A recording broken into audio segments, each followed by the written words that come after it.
right. How we doing? Great.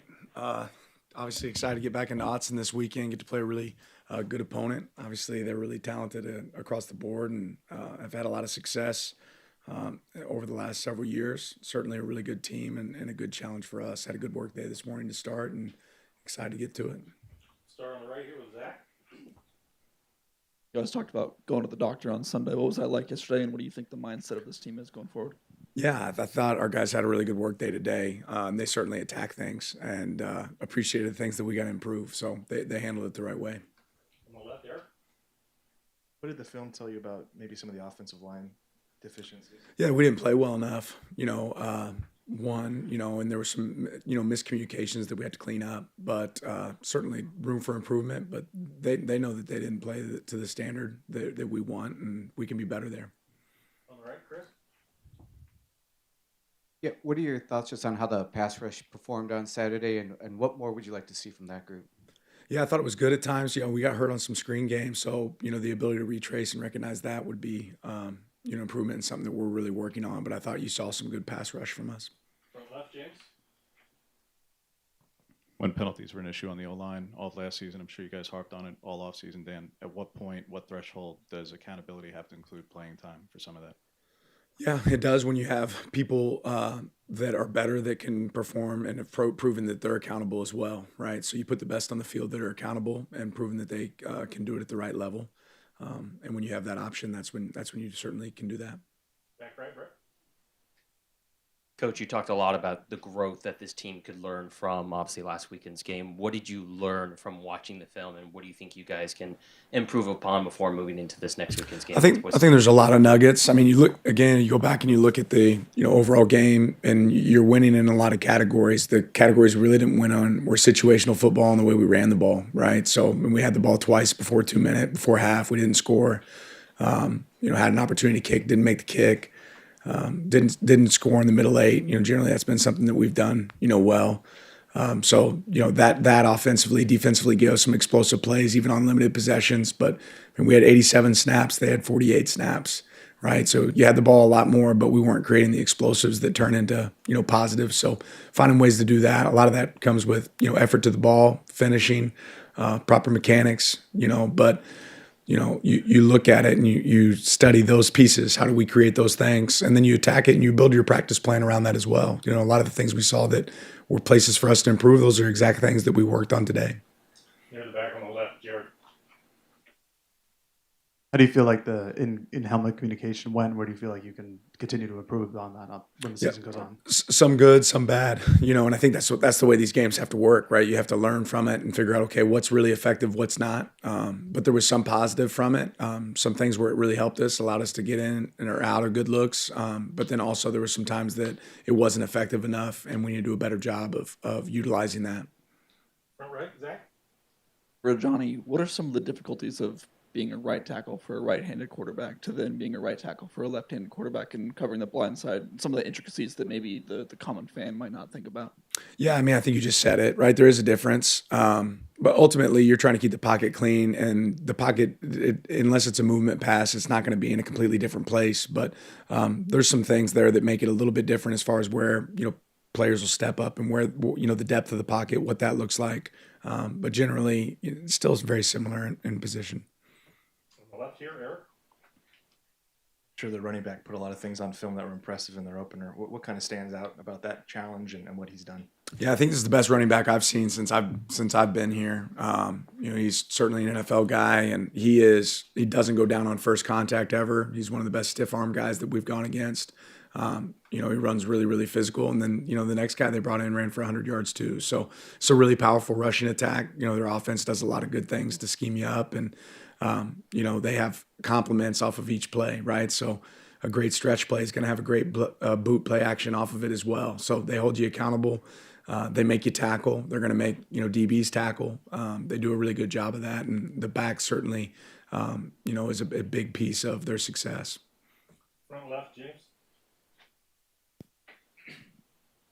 How much does the familiarity with Tosh and Dirk Cutter having worked together, and both Tony and their DC having worked together, how much does that help do you think? And I mean, obviously it works both ways, but how much? Yeah, that's factors that's that what I'd say. I mean, I think it helps with a familiarity, but it certainly works both ways, right? So, Dirk's been a really, successful coach for a long time, and he has basically every bag of tricks or every play that you can have, in your repertoire. He has it, but having some familiarity with each other, I think, certainly helps. But it goes, both directions when it comes to that.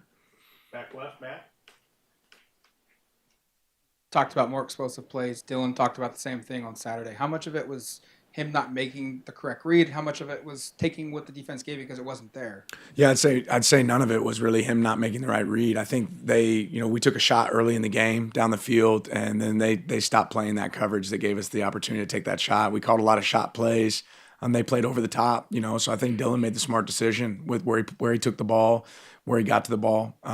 And you don't go 41 to 50 passing if that's not the case. So he did a really good job of making decisions on where he could actually go with the ball, given the opportunity. They just eliminated some of those opportunities to take those shots. I think more of your explosives are going to come whenever you do catch the ball in space. Who's going to break a tackle? Who's going to go cover up on the block downfield?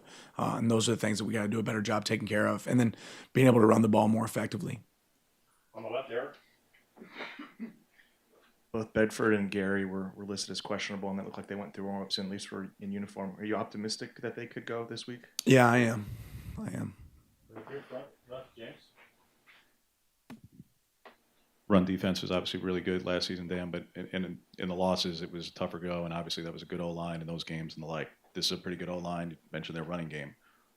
When you went about corrections in the offseason, were there things that you guys noticed in terms of execution in particular, more than just the caliber of the opponent, that led to some of the results last season in the run game that led to that disparity? Yeah, combination of all things, right? Combination of the technique, combination of scheme, but certainly some things that we recognize that we want to have good answers for going into the offseason. Here on the right, Zach. From a bigger picture point of view, how impressed have you been, or what has been your view of the leadership on this team after a rough week one and some of the older guys in this room? Yeah, I think we got some great leaders on this team. I think it certainly showed up today with the way the guys came out and worked. And I think these guys have a really high standard for what they expect for themselves, again, regardless of results. So I think that all showed up today. Back left, Matt. When you're scouting Boise defensively, just what stands out about that unit? What do you like? Yeah, it's one of the most unique. They do a lot of different package personnels, and it's very unique in how they do it. Whether it's dime and they're bringing a safety down in the box to play will linebacker. They'll have fronts at times that have two defensive linemen in. So they have a unique set where they'll carry dime, nickel, base personnel, and they use them in a lot of different ways. Got a really talented defensive end. Their linebackers, as good as we face. He's a known blitzer and does a really good job of creating negative plays. So they are sound, and there's some veteran leadership where these guys really attack the ball really, really well. I mean, they take shots at the ball consistently and make that the difference. So I think they're going to pitch a lot of different looks at us, and it's important to be able to see those looks. On the left, Eric. Atticus handled kickoffs and plays kicking in the opener. What did he do in camp to kind of earn those responsibilities? Yeah, just consistency and performance. James, front left. Whether it's this week or into the future, once Bedford does come back, what is the decision then at center, and how did Charlie do upon evaluation of line calls and protections and the like? Yeah, his communication was pretty good, but just like everybody on our team, some good, some bad, some things to improve. Once we have more people available, I think there is always opportunities to look and see what that lineup looks like. I think there's, regardless of if Matt's available or not, I think that's something you always have to try to create at every position, that competition that makes you better, and having more guys that can play winning football. So we'll see what it looks like as we move forward. But I think Charlie handled a lot of things really well.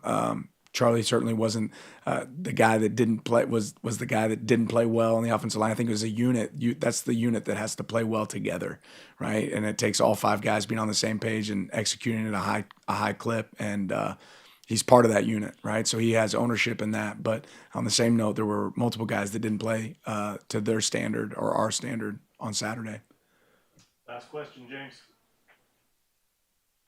When you have two former right guards who, over the last 5-6 years of this program, were here, that was their position. When you have them on staff, what value is that when we're talking about right guard position, whether it's with Pancho, with Matt, with whoever may be there?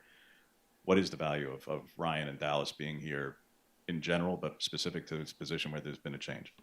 Yeah, I don't know that it plays anything into that position specifically, but their energy, enthusiasm when it comes to coaching their players to be, really talented and to do it at a high level. Those are guys that did it at a high level, and I think it matters to them. But they're good coaches. The two guys you mentioned, Ryan and Dallas, are both really good coaches.